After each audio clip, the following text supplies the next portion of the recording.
कवि राहस कुमार नेहरा। कवितार शीर्षक शरत सुंदरी। केमिति कहिबी तते ऋतुटीए बोली, केमिति कहिबी तते ऋतुटीए बोली, तू तो झीलटीए ओ सपनर परी। सपन आसीचु कि बास्तव लगुनि, सपन आसीचु कि बास्तव लगुनि, तते छुई चुमिदेले मन असह लगुच। स्वर्गीय पारिजात खुशी होई अंटीरे पड़ुछि। केते रंगर पाटलुगा, केते रंगर पाटलुगा देहरे पिंधिछि। अगुर फुले सुंदर ओठे इंद्रधनु आंकी प्रीति पखाड़ुछि।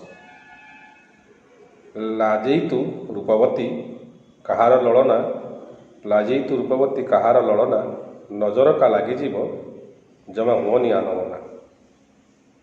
तो देखा लक्षे तते पाइबा केते सजबाज धरी फुलसर। रही जाओ घर करी कहबिनी काहाकू, जिणु तू लागू निहाती निजर। तोते देखा लक्षे तते पाइबा केते सजबाज धरी फुलसर। रही जाओ घर करी कहबिनी काहाकू, जिणु तू लागू निहाती निजर।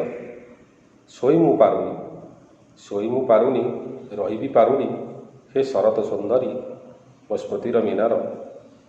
चोरा शीतल बा बोली दे बंचिबा को चाहे तो साथे, गढ़ी गोटे फुलर सहर।